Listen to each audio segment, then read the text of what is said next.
नमस्कार। आज हम एक ऐसी यात्रा पर निकलने वाले हैं जहां इतिहास और कहानियां दोनों एक हो जाते हैं। हम ये देखेंगे कि कैसे महाभारत की सदियों पुरानी कथाएं आज के छत्तीसगढ़ की जमीन और संस्कृति में सांस ले रही हैं। सोचिए जरा, क्या ये मुमकिन है कि कोई 3000 साल पुरानी कहानी आज भी किसी जगह की नदियों, पहाड़ों और शहरों में जिंदा हो? सुनने में शायद ये बस एक कल्पना लगे, पर छत्तीसगढ़ में ये एक जीती जागती हकीकत सी लगती है। तो चलिए इस रोमांचक सफर की शुरुआत करते हैं। महाभारत के जमाने में यानी द्वापर युग में इस इलाके को प्राक कौशल या कौशल के नाम से जाना जाता था और हमारी कहानी बस यहीं से शुरू होती है। जरा इस नक्शे पर एक नजर डालते हैं। ये वो जगह हैं जहां इतिहास और किंवदंतियां एक दूसरे से मिलती हैं। महाभारत काल की खलवाटिका जो आज खल्लारी है, चित्रांगदपुर जिसे आज हम सब सिरपुर के नाम से जानते हैं, और रत्नावलीपुरी यानी आज का रतनपुर। हर एक नाम के पीछे एक पूरी की पूरी कहानी छुपी हुई है। महाभारत की सबसे ड्रामेटिक घटनाओं में से एक है लाक्षागृह की साजिश। लेकिन ये कहानी सिर्फ किताबों के पन्नों में नहीं है, बल्कि इसका रिश्ता छत्तीसगढ़ की धरती से भी जुड़ा है। तब की खलवाटिका जो आज खल्लारी है, वहीं पर। तो हुआ ये कि दुर्योधन ने पांडवों को हमेशा के लिए रास्ते से हटाने के लिए उन्हें लाख के बने एक खूबसूरत महल में भेजा। पर विदुर ने पहले ही आगाह कर दिया था और पांडवों ने एक सुरंग खोदकर अपनी जान बचाई। कमाल की बात तो ये है कि खल्लारी में आज भी भीमखो नाम की एक जगह है और लोक कथाओं के मुताबिक यहीं पर भीम ने अपनी लात से सुरंग का मुंह खोला था। सोचकर ही कितना रोमांच होता है कि महाकाव्य की एक घटना आज भी इस तरह जिंदा है। अच्छा, लाक्षागृह से तो पांडव बच निकले और वनवास में चले गए। अब हमारी कहानी पहुंचती है सिरपुर, जिसे उस दौर में चित्रांगदपुर कहा जाता था। देखते हैं कि यहाँ अर्जुन की जिंदगी ने क्या मोड़ लिया। ये कहानी भी किसी फिल्म से कम नहीं है।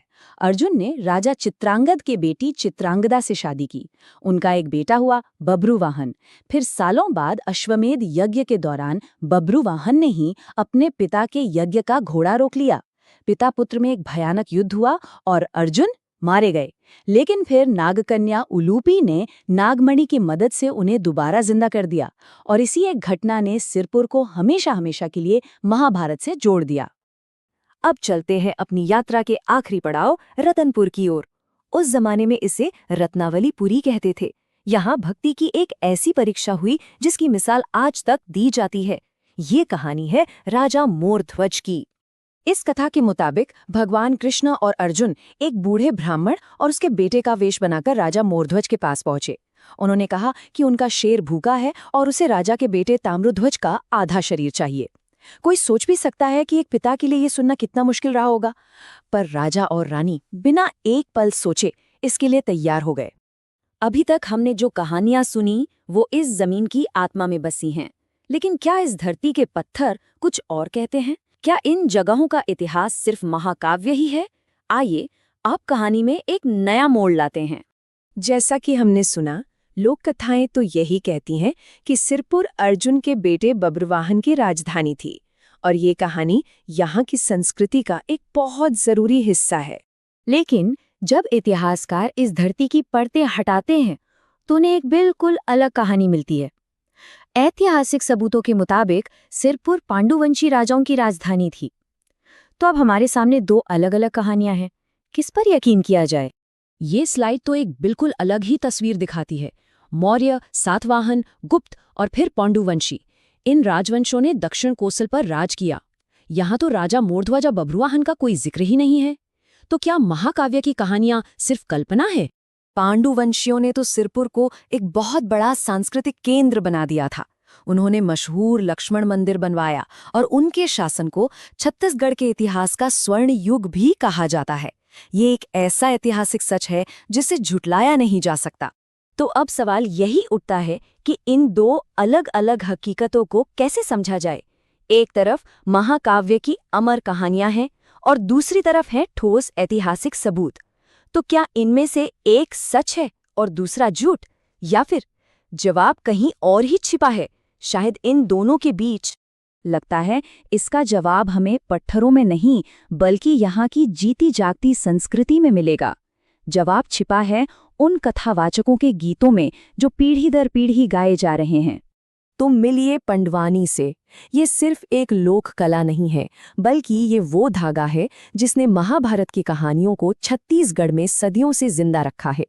ये एक संगीत में कहानी है जो पूरी तरह से महाभारत को ही समर्पित है। पंडवानी और बांस गीत जैसी परंपराएं इस बात को पक्का करती हैं कि ये कहानियां कभी भुलाई न जाएं।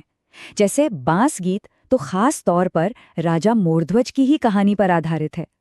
ये लोकगीत सिर्फ कहानियां नहीं हैं, ये एक तरह का मौखिक इतिहास है जो लोगों को अपनी जड़ों से जोड़े रखता है। ये बात इस पूरे विचार को कितनी खूबसूरती से सामने रखती है। ये लोकगीत सिर्फ मनोरंजन नहीं है, बल्कि ये एक जीवित सांस्कृतिक संग्रह है जो इस क्षेत्र की पहचान को बनाते भी हैं और उसे बचाते भी हैं। तो इन कलाओं का असली महत्व यही है। ये एक प्राचीन ग्रंथ को एक समुदाय की रोजमर्रा के जीवन का हिस्सा बना देती हैं। ये भाषा को, इतिहास को और एक साझा पहचान की भावना को जिंदा रखती हैं, जो किसी भी लिखे हुए रिकॉर्ड से कहीं ज्यादा ताकतवर है।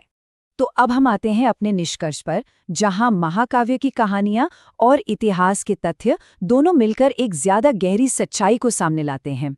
देखिए, यहाँ सबसे जरूरी बात यह है, छत्तीसगढ़ में महाभारत की मौजूदगी सिर्फ जमीन के नीचे दबे सबूतों के बारे में नहीं है। ये एक सांस्कृतिक सच्चाई के बारे में है कि कैसे एक महाकाव्य एक पूरे क्षेत्र की पहचान, उसके मूल्यों और उसकी सामूहिक यादों का अटूट हिस्सा बन गया है। और हम आपको इसी सवाल के साथ छोड़ जाते हैं, किसी भी जगह की असली पहचान क्या होती है? वो इतिहास जो उसकी मिट्टी में दबा हुआ है, या वो कहानियां जो उसके लोगों की आत्मा में जिंदा हैं? इस पर जरूर सोचिएगा। हमारे